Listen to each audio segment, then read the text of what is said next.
Welcome back to the Chasing Happiness podcast, an honest podcast about finding happiness, what it really means, and the process of getting there.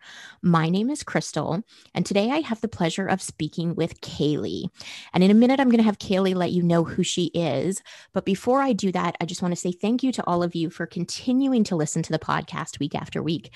I've been getting a lot of great feedback from you guys about these interviews. And so that's one of the reasons why Kaylee is here today, because we are doing more and more of these interviews and chatting with more and more people about how they're creating the life of their dreams and what that means to them. So thank you for joining me today, Kaylee. Before we get started, do you want to let people know who you are and what you do?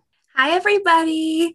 My name's Kaylee, and I'm the owner of Kay-Paws, and that's a dog walking and dog sitting business. So since that's where we're going to start, my first question for you, Kaylee, is why on earth, out of all of the millions of things that you wanted to do in life, why this? Well, I started working with children. I really wanted to make a difference in people's lives in general. Stopped liking working with children. So I went back to my lifelong dream of working with dogs, and it just kind of developed from there.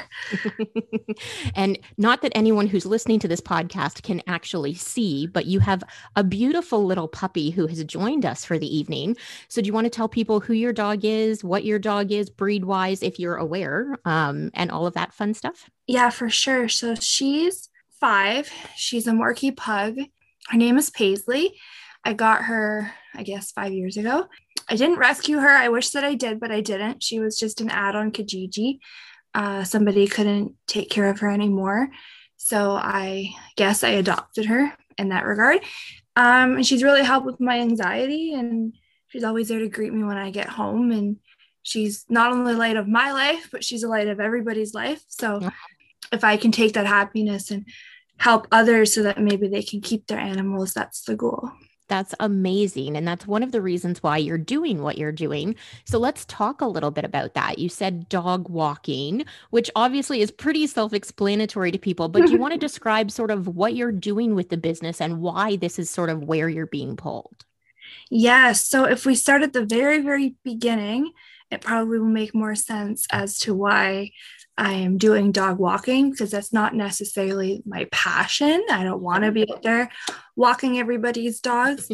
But I just graduated Mohawk College from the small business program. Awesome. And in that program, one of my professors encouraged me to be brave and kind of tell everybody what my ultimate dream was. Why I was in the program. So I had to basically explain to the whole class, obviously on Zoom, but very intimidating, and tight, that I wanted to open a dog daycare. And long story short, at the end of that, he asked if I would stay after class. So I did, and it was obviously on Zoom, but he said he wanted me to enter into a entrepreneurship competition. I ended up taking 3rd place with my business plan. Oh, wow. And then he said, well, why are you waiting until you have all the money saved up to find a place and start your daycare? You could start right now, just scale back. So I thought, why the hell not? So I started in March, just dog walking and house sitting. That's amazing. And what a great piece of advice for anyone. Why wait until things are perfect? Start, even if you have to scale back, at a smaller level. So the dream someday is to have a doggy daycare. Does that mean just a small building where you have a doggy daycare? Or are you hoping to have like a huge farm with lots and lots of pups? Oh my goodness. I have dream of all dreams. So right now I'm working towards getting a house so that I can take dogs overnight, because currently I can't. Princess Paisley would not be okay with that.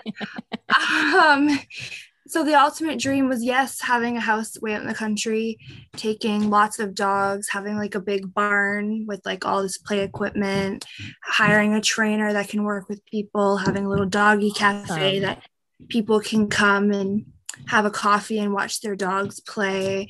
Lots of fun things that while still having the dog walking on the side. I think it's going to be kind of 2 businesses under one name. But yeah, the ultimate goal here is to strengthen the relationships between dog owners and dogs.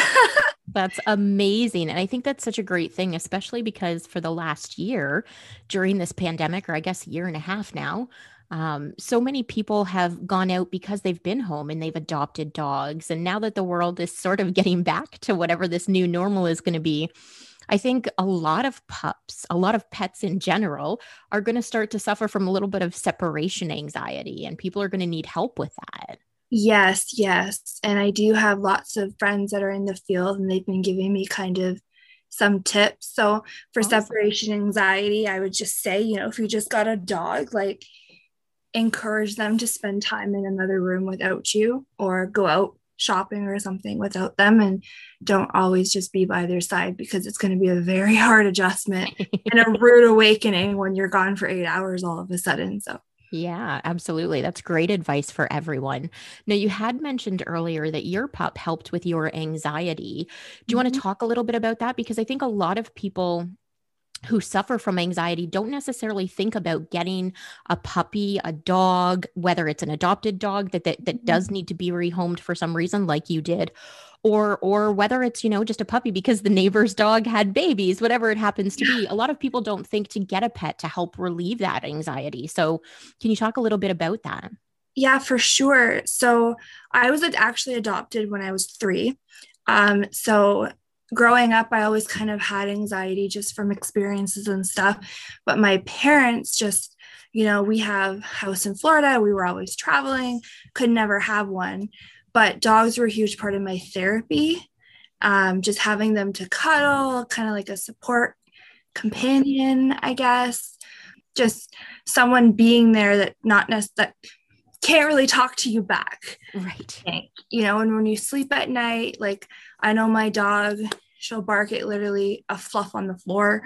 So it's Oh, like you can relax knowing that, if someone's going to enter your home, well, they're not going to get very far. right.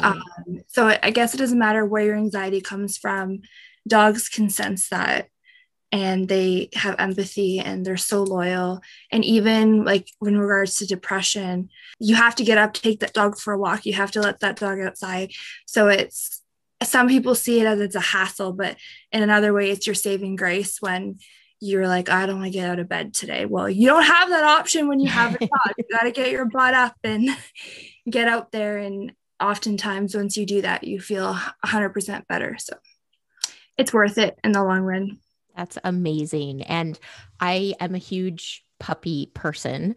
And for me, I think one of the greatest joys, having suffered from anxiety and depression myself, was even on the really hard days, you'd come home and this fur ball would be so excited to see you. Even if you had only left the house for 5 minutes, it was like the whole world revolved around you. And there was just this moment of joy and love. And it was like, in my opinion, it's like the most unconditional love you will ever find, because they don't care, what you look like, what you smell like. They don't care where you've been, unless you smell like another dog, and then they might care a little bit. But for the most part, they're just so happy that you exist in the world with them. And it's just such an amazing feeling. Well, my dad has this joke that he says a lot, that he says, if you leave your wife and your dog in the trunk for a couple hours, which one do you think is going to be happy to see you? And it's so true. Don't do that. Don't do leave your that. That's dog right. in your trunk. But it's just a funny joke, a comparison that dogs are literally there for you no matter what. Like they can sense when you're not feeling well, they can sense anxiety, they can sense depression. Like there's been lots of times where I've been super sick and she was fine. Like she was right by my side. She didn't cause me any extra problems. And it's just amazing how they can sense that and kind of like just be there for you. Yeah, they're such amazing creatures. Now, you had said at this point you're starting with the dog walking and sort of working your way up. So if people are interested in having you dog walk or come to their homes to puppy sit if need be, if that's something you're able to do because they're in your local area. I don't want you like advertising that we're driving all over the place, but if people are looking for someone to assist them with their dogs, how can people get in touch with you? So I do have a website, Kay-Paws.com.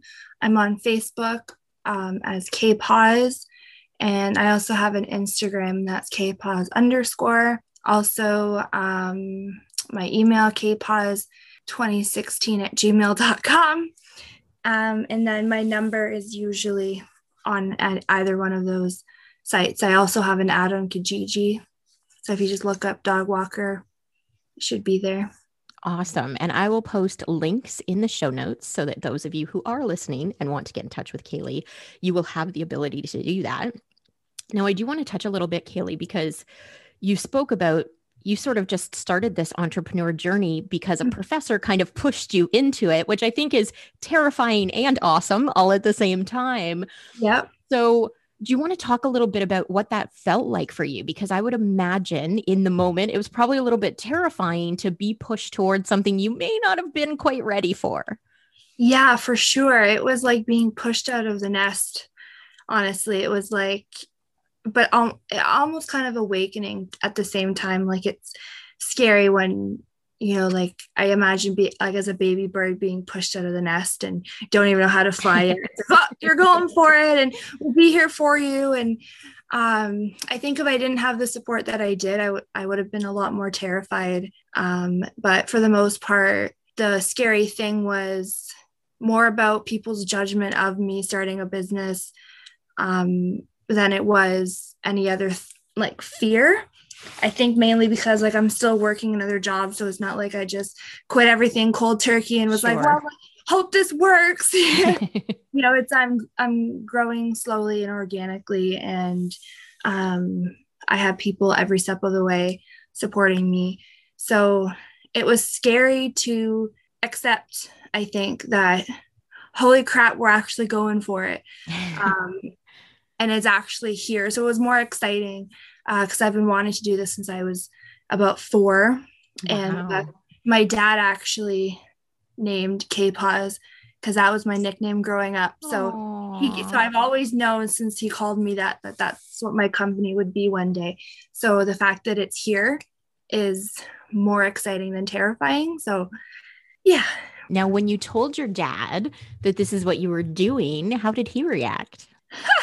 Honestly, I think they were unsure at first. My dad thought it was really sweet that I opened the business under that name. Both my parents knew this day would come. And I think, it's the little girl growing up syndrome thing that they have going on in their heads, but sure. They're proud of me and they're starting to see that I mean business, and every goal that I've met with this business, they're right behind me, supporting me every step of the way. So I'm very blessed. Speaking from experience as a woman who has started a business and has parents who went, wait a minute, I understand because, it can be a little bit difficult. Our parents ultimately just want the best for us. And when you tell them, oh, hey, by the way, that 9-to-5 job that gave me a guaranteed income, I'm walking away from that for this other thing. Of course, they have a moment of panic, but I think ultimately, it took a while for my dad to sort of come around to the idea because he is of the generation where you worked one job your whole entire life and then you retired. So, this sort of concept was a little terrifying for him. But they do, as they see you succeed and as they see the joy that you bring to the world and that it brings to your life, I think they start to wrap their heads around it a little bit more. So for anyone listening who is thinking about doing something and you're terrified about what your family and friends might think, my personal advice is just go for it. Like you never know until you try. And ultimately, Kaylee, I did what you did. I worked a 9-to-5 job to pay my bills while I got my business up off the ground so that it could support me. And there's nothing wrong with that. I know a lot of people push the like jump in both feet and you'll either sink or swim, but ultimately we have bills to pay. We need a roof over our head, right? And that's a terrifying concept, especially for people who live paycheck to paycheck. So you can start a business without it having to be, both feet first, jump off the cliff and see what happens. So Thank you for sharing that. You're welcome. It's definitely challenging, but I think it's part of the journey. I think that if you have capital, definitely use it. If you have savings, definitely use it to what you're comfortable with. But at the end of the day, you can't listen to other people's opinions. You got to go with what you're comfortable with. And for me, working another job that's quite flexible with hours as well, that I'm able to fit in a dog walker, a puppy sit on top of that, I think was the best situation for me. But I think as long as you have a strong foundation with any dream, however you get that foundation doesn't matter. As long as you have it, you can build from there. That's amazing. Now, I know because we got introduced through a friend of mine, I know where you're located, but do you want to let people listening to this podcast, since there's people from all around the world listening, where you're located so that, people from Europe aren't calling you asking you to come and puppy sit? Yeah, for sure. That would be really sweet. But can't hop on a plane, especially with COVID.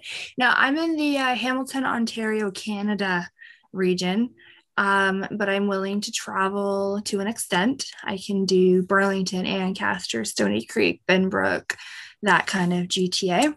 And yeah, I'll be hiring more walkers and other employers eventually as the need grows. So, lots to come. Let's talk about that for a minute, because as a woman who just started a business, you're already thinking about, I'm going to need to hire people. I'm going to need help to grow this. So how has that process been for you, and how quickly are you planning on getting there? Honestly, I think way too ahead for my own good.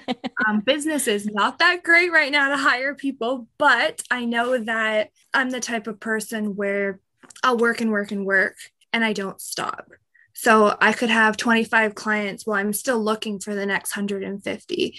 But I know that I'll get anxious trying to balance everything, because I don't plan on giving up the job that I have because I like it so much. It's another passion of mine. So I would be hiring people to come in and kind of take over when I'm at that job. So I have lots of different angles that this business is going to work, and that hopefully in hiring people, it'll give a lot more options as well. So I'm not strapped for time and having to turn people away. It just makes more sense. But no, not hiring yet. Maybe spring, but we'll see.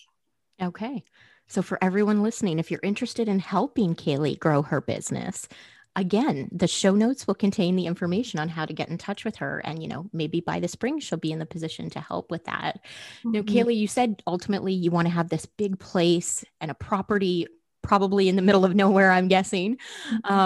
Is your goal ultimately also to have people all around the world that would be able to do this sort of thing in different places? Or are you just thinking at this point, sort of, contained within Canada, not outside of Canada? I never actually thought about that before. I know 100% that I'm going to be a snowbird. So I will probably have another one located in the sunny Florida or something.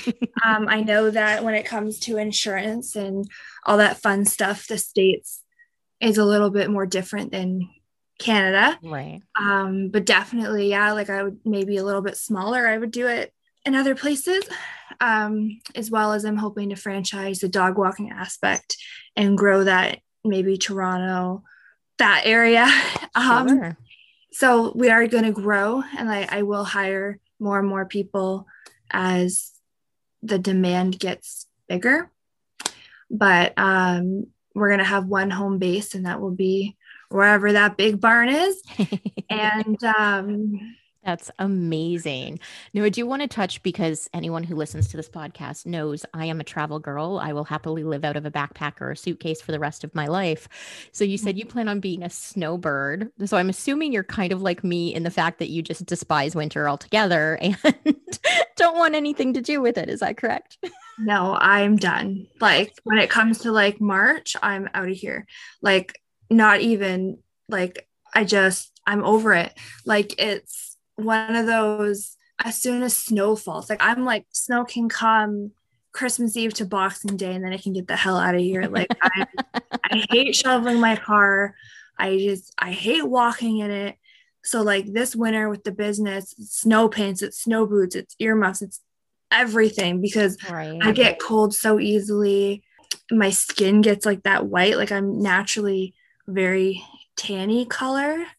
So in the sun, I don't burn. I get a beautiful tan, but in the winter, it almost turns like a gray and I look sick. So like, I'm just not about there. Like I'm out of here. And last year was actually my first full winter in Canada. So I was struggling. Wow. Ever since I was little, we'd be up and out of here. But yeah. Well, I feel your pain because of COVID, this last year and a half, has really been the first time that I haven't traveled in probably 10 years. And I typically travel 3 to 5 times a year at least, to all over different places. I do a lot of business in the United States. So quite frequently I'm in the United States. And as a matter of fact, at least twice a year I'm in Florida. I have a lot of contacts down there. So I spend a lot of time there too. And it's typically during our winter. So I completely understand where you're coming from. So Yeah. ideally, then, my question for you is if, laws and money and all of those things were not an issue, do you have an ideal place as to where you would want to have this farm where you wouldn't necessarily have to have a home base in a country that had winter? Oh my goodness. It's okay if you've never thought about it. I would never thought about that before. I'm a tropics girl, so it would be Miami or Hawaii or something like that. Ooh. I think it would be really cool to open in Greece and Rome, but no. I think it would be very beautiful there, but I am definitely a tropics girl. That's California, amazing. everywhere. I love that. Now, before I let you go, I typically go through a list of questions that I ask people. But before I do that, because that takes up, the end part of the podcast, before I do that, is there anything that you want to share with anyone who's listening about starting a business, about your journey, about pets in general? Yeah. So I never got to mention that my philosophy behind Kay-Paws is called helping you by serving them. And obviously that means helping you as the pet owner by serving your pet. That's amazing. Specifically dogs. But as I think if we all work together, we can definitely make the world a better place with all of these animals. And then going back to how I want to grow, I want to have the facility open a couple hours every day to provide a service for special needs, disabilities, and stuff like that, so they can come in and play with dogs. Because I know growing up, I didn't have anywhere to go that would just let you play with the dogs. Sure. I was being shuttled off to aunts and uncles' houses that would have a dog for my therapy. So to provide a space for people just to come in after school or whatever, just to hang out with dogs, is something that I'm looking to do. Also, I just partnered up today with the Southern Connections Rescue. And so on my social media pages, I'm going to start featuring all the dogs from up north that need adoptions. So that's amazing. So if you follow my social medias, you will see all these cute little dogs that are available that need homes.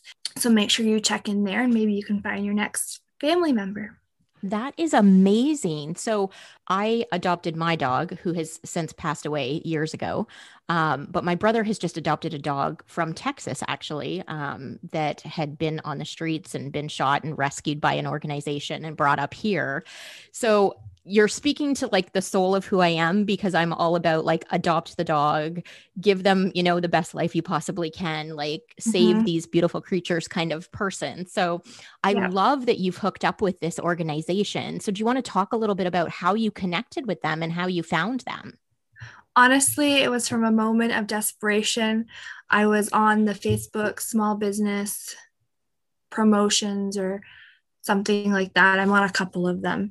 And I was just scrolling through trying to find anybody that would help if it came to marketing or funding or anything, just trying to see what skills people had to offer.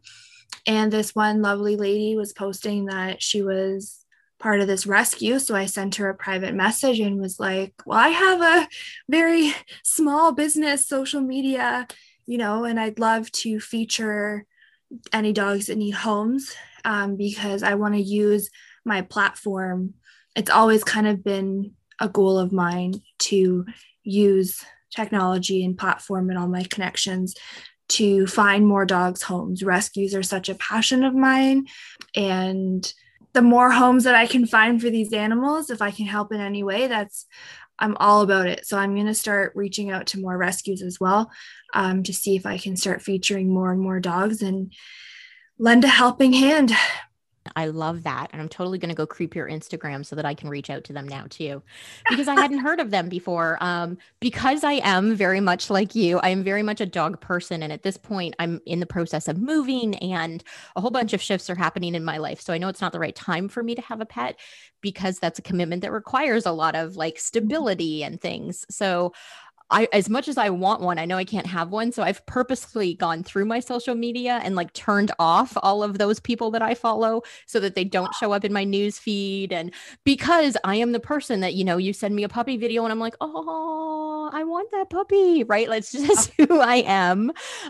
So I am definitely going to reach out to them. So thank you for mentioning them on here. And any other organizations that you get involved with, I will happily help spread the word and share as well, because I am with you. Adoption is such an important part of this. Yeah, there's another one. It's called Paws Across the Water. I was involved with them for a little bit.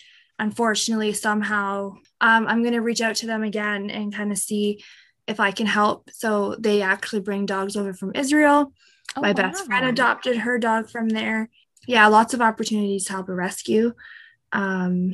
Ultimately, that's the dream, is no puppy left on the street. It makes me so sad. And all the horror stories that you see, like, just snuggle your puppy close. Yeah, it's heartbreaking. And I think for me personally, that's a big reason why I had to shut off some of those social media posts, because I am if I had 500 acres of land, I'd own 900 dogs just to save them all person. Yeah. So I am 100% with you there. And I'm not allowed at the SPCA anymore. Like, my parents cut that off when I was like 5 because it would be temper tantrums for weeks. Yeah, I feel you there, but yeah, I'm the girl. So in St. Catharines, Ontario, which is where I live, there's a Tim Hortons that is located directly next to the SPCA that's there. And as you drive through the drive-through at Tim Hortons, you see, because it's attached at the back, you see all the dogs in the yard playing. And I am the girl, I swear, I have a neon sign above my head that the volunteers who are out there with dogs, they will come up to the fence while I'm in the drive-through and talk to me through the window. Like, this dog, he's just looking for a good home. Look how happy he is. And it's like heartbreaking to me, because the first thing I want to do is pull over and take the dog home. So I've had to stop going to that Tim Hortons, because it's just, I 100%, I am with you. I am that girl. I would be overrun by pets, which isn't necessarily a bad thing, but for someone like me who spends a lot of time traveling, it's not fair to a pet. So, the rational part of my brain has to kick in those moments. Well, then again, you find people like me who want people like you to have dogs because, like, to a point you need stability and all of that. But I seriously believe you can have a life while owning a dog. I think that holds a lot of people back. So that's why I'm here, to walk you through the process, just to make sure that, you get to be who you are and live your life, and your dog doesn't have to be alone or neglected. I love that. That's so amazing, especially because I've never really thought of it that way, right? So, for me, it's just they always go where you go. And if you can't go and they can't go, then they don't go. But having someone like you who could come to my home, who could take care of them, who at some point will have a facility that I can bring my dog to, and it can still be loved and cared for the way I would love and care for it. That's absolutely amazing. I am so excited for you and this journey. I think you are going to be amazing at this. And I think you're going to change so many people's lives and so many pets' lives. I think that's magical. Taking down the barriers and almost a stigma of having a dog, because I think there's definitely a negative vibe.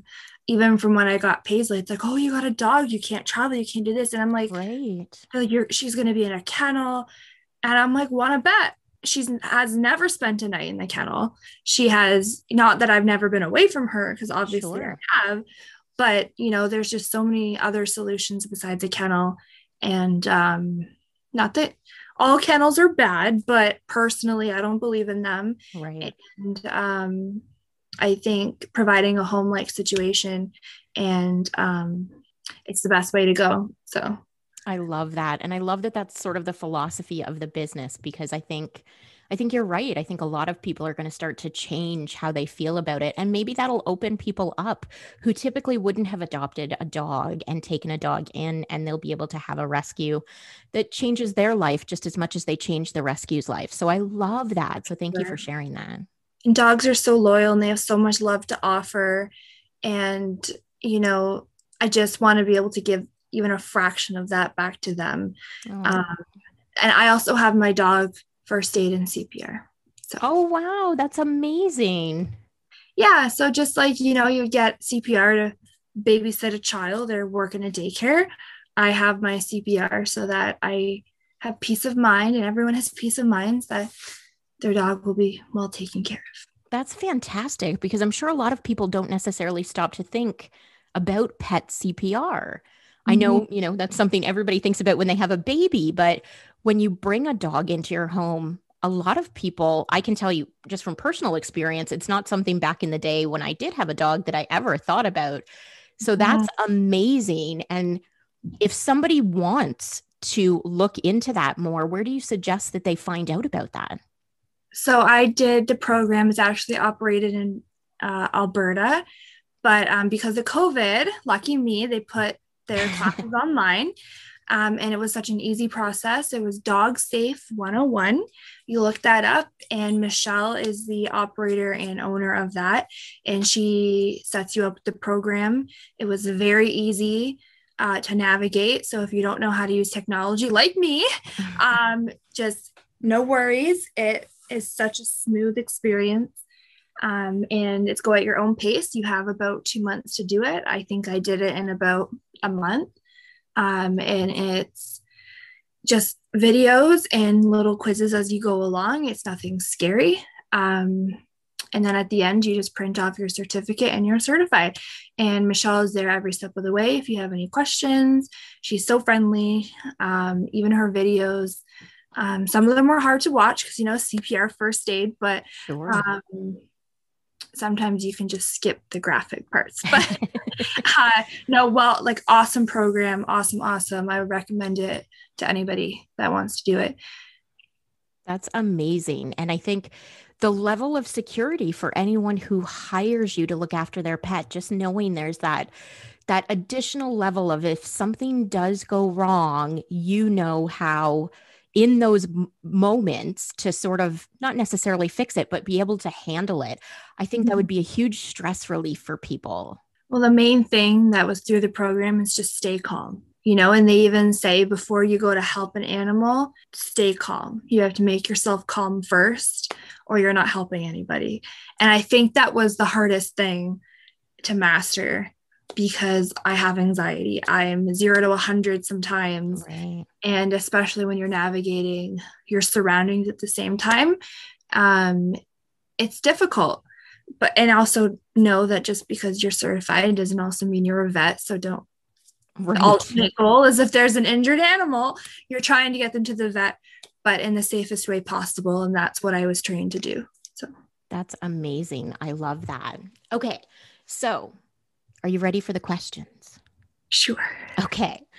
And as I said, if there is anything that you don't want to answer, feel free to say no. You were not required to answer anything. I just typically end the podcast with a few questions, because I fully believe that in those answers, someone is going to take away some sort of a life lesson that maybe we're not necessarily thinking of, but people who are listening tend to get something out of it. So the first question is, what's the best or worst piece of advice you've ever been given? Oh my goodness. That's actually hilarious, because the best advice I was given was why wait to have capital to start big when you could start small, gain clientele. So when you are ready for the ultimate dream, you already have a healthy client base. The worst advice I've ever gotten was honestly not to go to school and learn everything from YouTube. Wow, that's an interesting piece of advice. Yeah. It was an ex-partner actually. And he was like, well, why are you going to school and paying all this money? You could just learn it on YouTube. And 100%, I'm sure 80% of what I was taught you could learn on YouTube, but then you don't walk away with a diploma. and I would have never met my professor, and I would have never entered the competition, and I would have never started the business. So it's like I said, you got to just, what you feel in your heart and your gut, you just got to go for it. Doesn't matter what people think of you. You might look whack to some people, but at the end of the day, you know what you're doing, and take confidence in that. I love that. Okay. So the next question then is, if you could go back and give yourself a piece of advice, what would it be? Don't worry so much. Honestly, I was so scared to start school. I was so worried about being judged, because I honestly felt, and sometimes still feel like, just a little girl trying to play in the big kid world. I'm such a small business, and sometimes often I felt and still feel like I'm just me. Like, what do I have to offer? And at the end of the day, you just give yourself a pep talk, brush yourself off, and keep trying. And I think that's amazing, because so many of us, regardless of our age, do have those moments where we do think, we're just a little kid pretending to be an adult, and, we're not necessarily good enough to manage this, or we don't have the skill set. And a lot of times, if we do just take that deep breath and take a step back, we can kind of navigate it and figure it out. So I think that's wonderful advice. Thank you for sharing that. Mm-hmm. The next question is, what's one thing about yourself that you want to work on? I think patience. I'm an entrepreneur. I'm motivated. I set goals for myself. And sometimes it feels like I have a paperweight on me. It feels like there's somebody over top of me going, you have to do this now, and it has to be done by this time. It's just me. I don't have a boss. I am the boss. So if I have to move a deadline, I'm not going to get in trouble, but it's that feeling of defeat and failure, where if I don't meet my clientele goal by spring, I failed. And that's not the right attitude. Even though we are a small business, it doesn't necessarily mean that you're not going to have an impact. At the end of the day, you have to remind yourself what your passion is. And my passion is, even if I help one family out there, it's worth it. So it doesn't matter at the end of the day if it doesn't become a huge success. So that's what I need to work on, is the patience to grow organically, to take my time and enjoy every step of the way. That's amazing. I love that. And I think for a lot of us as entrepreneurs, that's something we definitely need to learn, because it can be a lot of things. And being an entrepreneur is overwhelming. It's isolating in a lot of ways, because, as you said, you are the only one doing everything. But it's also this drive that you have to accomplish this thing. And we do set up these arbitrary rules for ourselves and these goals. And we do tend to get frustrated with ourselves. We do tend to get upset when things don't go our way. But as you said, ultimately, in most cases, things can be moved. If you don't finish a task by a certain date, you can do it the next day. Just like the laundry in the house, like, it's not going to wash itself, but it's okay if it sits there until tomorrow, kind of thing. So I think that's wonderful. Okay. Last question. What does happiness mean to you? Oh my goodness, dogs. I love it. In all seriousness, though, like, if you can just imagine, like, a whole bunch of little puppies just playing together, and coffee. If I had that and coffee, I'd be such a happy girl, because there's something about dogs that just, oh my gosh, I could go on and on. It just gives me little fuzzies. And yeah, that's what happiness. But at the end of the day, like, in a more serious note, I don't think I could be any happier than I am right now, working on my ultimate dream, growing a business, great family, great friends, great support system. Yes, it's challenging and hard and frustrating, but happy. That's amazing. My bills get paid. I can't ask for anything more. I'm really happy. I love everything about what's going on. So happiness, I think, it can't be defined. You just find it, in yourself, and you can choose happiness in any situation. I think that's just magical. And I think that's a fantastic place to end the podcast, because I feel like that was kind of a mic drop moment. No, just speaking from the heart. It's, I don't know, that meme pops in my head where they're holding the jar of happiness, and people are like, I've been looking for that forever. And then, I found it in myself. And yeah, I'm all about that. So Be a love ready that. time. Oh, I love that. Well, thank you so much for joining me on the podcast today, Kaylee. And if at any point you are ready to expand, please feel free to come back when you're ready to start hiring people, when you have news, even if you want to just give, the Chasing Happiness community an update on how this is all going. Please feel free to reach out and come back anytime because I have loved chatting with you. And I am so excited for how you're going to change the world with this. Well, thank you for having me, Crystal. And for anybody that's listening, if you want to just send me a word of encouragement or you have anything to say, if you have advice or opinions on what we've talked about today, please reach out. I also post. I try every single day to post some sort of helpful little doggy tip for all you lovely dog owners out there. So make sure you go and check that out. It has been absolutely lovely talking with Crystal today. And it's nice to meet another dog lover. Makes me happy. And for those of you who are listening, as I said, I will post all the links so that you can get in touch with Kaylee. And the tips she's talking about are amazing, whether you post them daily or even just once a week, Kaylee. I love them because, it can be a little overwhelming sometimes, whether it's your dog, whether it's your brother's dog, which is my case, whether or not, it's a neighbor's dog that you're looking after for an afternoon. It can be a little overwhelming if you don't know exactly how to handle every situation. And so those little tips, those little tricks, things that people don't always think about. Like it's that time of year where we have thunderstorms and some dogs get anxiety and how do you handle that? And so those little tips and tricks I think are helpful even for people who don't necessarily have pets, but they know people who do. So I appreciate that you post those. Even if you don't get to it daily, I think they're still magical. Yes, I try with fireworks season and heat waves and even, little snack recipes. I always try and make sure there's something for everybody. And even when you're walking in a park and a dog collapses, well, you'll remember what I posted about the heat wave and you can walk up and be like, maybe your dog needs water. I don't know. Could be a million other things. Exactly. I love it. Helping you by serving them. Exactly. That's what I was just going to say. It goes right back to the core value of what you're trying to do. And I absolutely love that. Sure. Thank you so much. And You're thank you for welcome. listening. For anyone that does have questions or comments or concerns or anything that, they're not managing, if you have a dog that you have questions about, how do I deal with this thing? Maybe you've adopted your dog during COVID, like so many people have. Kaylee is here for helping. And if you have any question that she can't answer, she'll point you in the direction of someone who can help. So thank you so much for listening today. And I hope you guys all have a magical week and I will chat with you next week. Bye for now.